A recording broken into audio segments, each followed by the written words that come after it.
এদিকে রুমে এসে একদম ফ্রেশ হয়ে গেলাম। তারপর নিচে চলে এলাম ডকুমেন্ট এবং অ্যাডভান্স দিতে। সঞ্চিতা পান।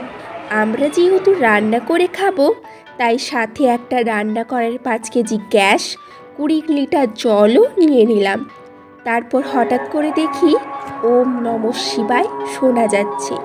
জান্নার দিকে দেখি ভবনের পাশেই আছে একটা শিব মন্দির। আজকে যেহেতু জার্নি করে টায়ার্ড হয়ে গেছি, তাই আজকের রাত্রিটা বাইরে হোটেলেই খাবো ঠিক করলাম। তাই ভবন থেকে বেরিয়ে বাঁদিকের গলিতে একটা বাঙালি হোটেল আছে, সেইখানেই গেলাম। এখানে প্রচণ্ড পরিমাণে ভিড় ছিল। হোটেলটির নাম মহামায়া হোটেল এবং রেস্টুরেন্ট। তারপর আমরা এখানে হাত ধুয়ে নিলাম।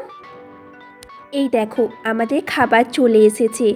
আমরা নিয়েছিলাম সবজি ভাত, দাম নিয়েছিল 110 টাকা। এবার দেখা হবে কালকে সকালে অন্য একটি ভিডিওতে।